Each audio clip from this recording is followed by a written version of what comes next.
Bagpipers, it's Friday, time for Bagpipes in the Barn again. I'm going to do one of my favourite subjects, which is adjusting reeds.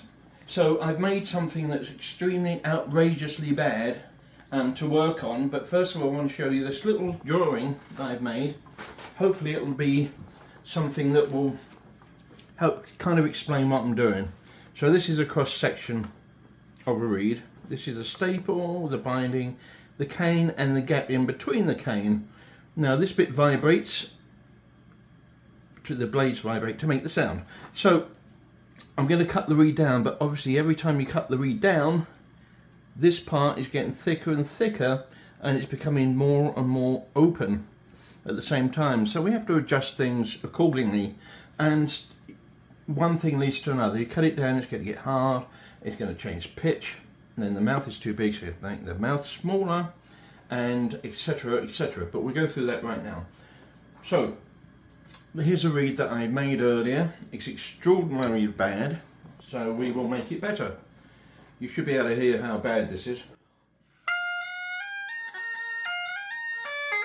Okay, so that sounds pretty awful. So the first thing I'm going to do is look at the mouth, which looks just about fine there. I don't know if you can see that. Good mouth, but it sounds awful. So I'm going to cut the top of it. Very sharp chisel at 90 degrees to the table, and I'm going to be quite brutal with it. That's quite a bit off really, but as I said before, it is barely out of shape as far as the sound's concerned. And as you can see here, the mouth is bigger than it was to start with. So first off, give a little squeeze here. I like to rock it like this and give it a squeeze at the same time, and then the mouth size should be more what we're looking for.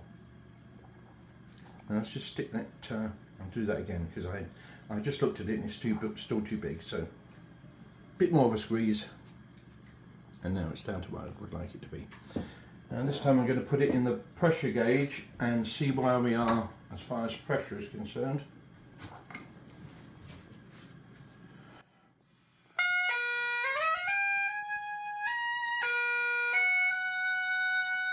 So it's still bad on the F. So that's about 27, 28 inches water, which is a fairly easy to medium to hard, medium to easy, sorry, on my Richter scale of reed strengths. So I'm going to cut a little bit more off the top to bring the F back in line. So here we go again. We'll see what effect this has. I'm going to cut down a little bit less this time.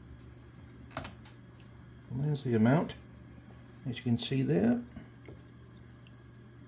It's important to come straight down on the reed as well when you do this, and your chisel has to be very, very sharp.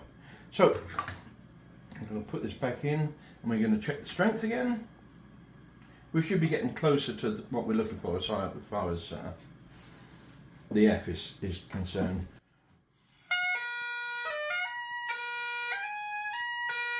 So I've just cut that tiny fraction off the top, but as you can see from the gauge here, it's gone up to 37 inches of water, which is medium to strong, which is something I really don't like to play myself. The mouth size is slightly bigger than we really need, just slightly. I'm just going to cut that down, sorry, squeeze that down again. So squeeze on the side, little rock, and then there we go, slightly better. Okay, that will in itself make it easier to play, and the reed mouth size can be trained like that. Once you start playing the reed, it may open up a wee bit or sound a little bit, make the wrong sound, such as the high G that can double tone if the mouth's too big, and obviously it will be too hard to play. So you can continue to squeeze it down until you kind of train the mouth.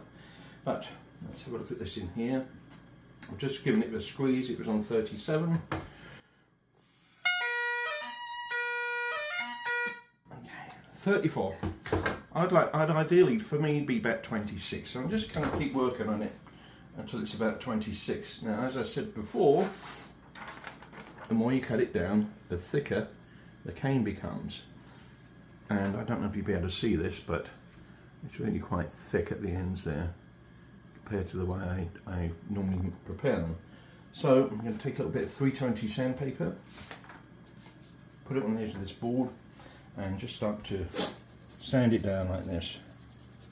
I'm kind of rocking it side to side like that because don't forget it's an actual convex piece of material we're working with here, so it sticks out at the top. I'm going to gradually work it down to the end until it's thin all over. Now this can have the unfortunate effect of bringing that weird F back again, so this all kind of swings and roundabouts at this point. Depends on how easy you want to make the reed. So I'm just going to take it down to a lot less than it was before. Just checking the thickness of the blades, and hopefully you can see that they're a little bit thinner there. Right, can you give it another test with the cap on? You can see the strength now.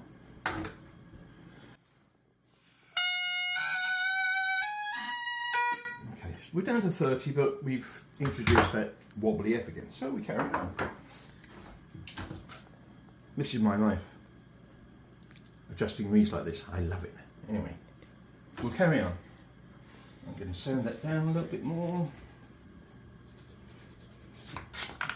Cut another bit off the top, which will bring the F into line, but it'll make it stronger again. This is why sometimes the very easy reeds are that little bit shorter, because you have to keep adjusting it down to make the notes pitch correctly. But at the same time, when you shave it down like that, it's going to buckle on there. It kind of evens itself out in the end, but you just got to keep doing this until you get what you're looking for. So another bit off the top.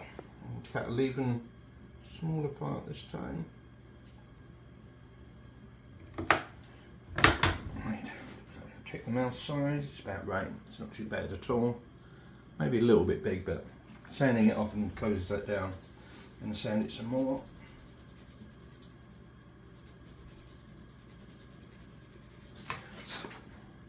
See where we are strength wise.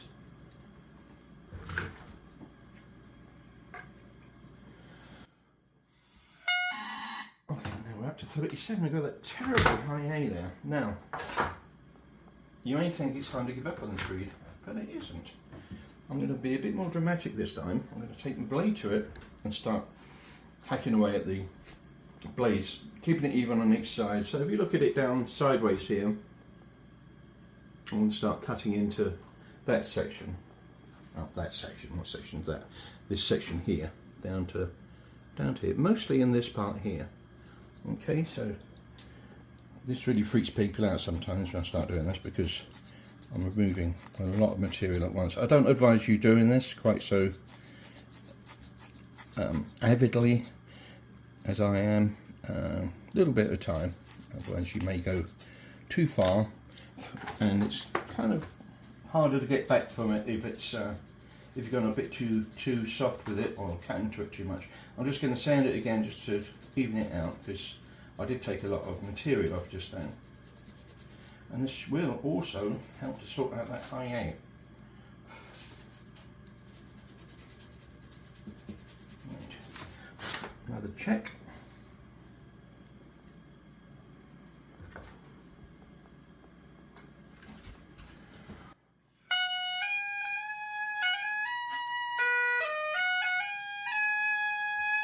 Okay, now this is my final test. When I'm testing a reed like this, I'll look for a very stable high G. Right then you're hearing it moving up and down. It was kind of going, it was just not good.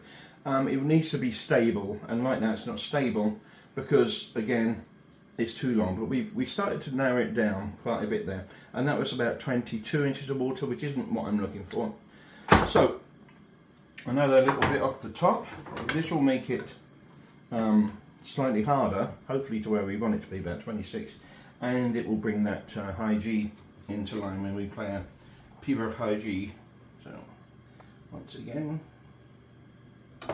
now the more I do this, the less material I'm going to take off the reed, because won't need so much, but this is where we check. So let's put this back on and see where we are.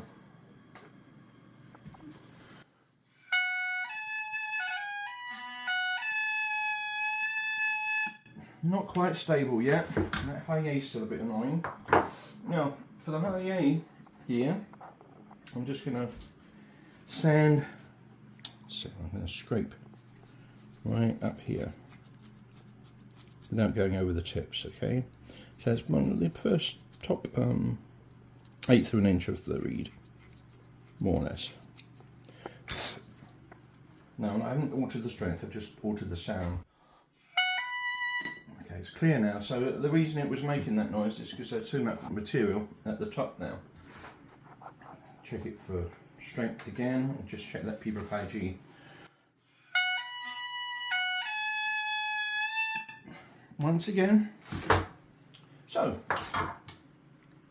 start taking more cane off the top. You can see what I'm doing here. It's kind of a process that this would have been fine if I wanted it to be like 35, 36 inches of water, but I want it to be about 26, which is my comfort zone, and the same for most people. I like to play as easy a reed as I'm comfortable with. That makes the right sound, and you know, easy reeds make a good sound as long as sound as stronger reeds. So this is the pressure, and we got that back again. Okay. Check the mouth size. Mouth is a wee bit too big, so I'm going to give that a little squeeze and rock again. And now you can see that the blades are really quite thick as well, so I'm going to start thinning them down again. I say you can see this, hopefully you can see it. You will notice this when you do adjustments yourself, and the book I wrote on reed adjustment will really be an aid to you when you want to do anything like this. And it's always a good idea to pick up old reeds that you thought were useless and just see what you can do with them. Often you'll find that you can get a lot out of a reed, and you also learn a lot. You know, you can resurrect a reed, and you know, you've learned a lot doing it.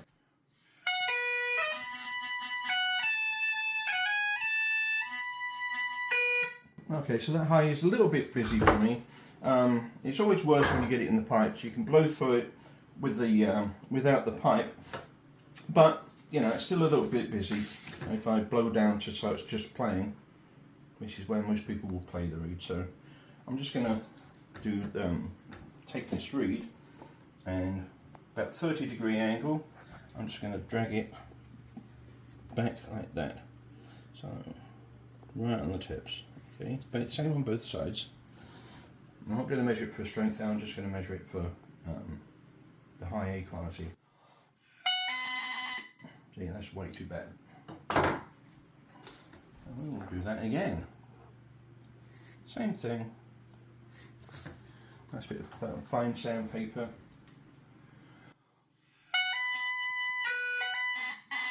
Okay, one more time, should do it, I hope.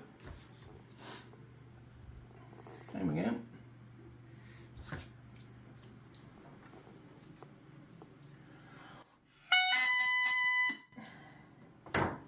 Once again. Some are more reluctant to do as they're told than others, but you can tame them quite easily.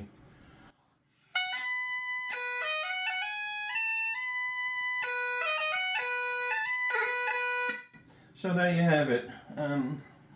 So we've taken a reed that was much longer than this. It was much harder to play. It was buckling really badly on the F. I didn't play the high G, but that would have been buckling as well. But the F was the note that really stood out. We've thinned the tips down, we've taken it down in length, we've made sure that the mouth size is correct, and we've repeated the process until we get a reed that we're happy with, playing the right notes and at the strength we would like.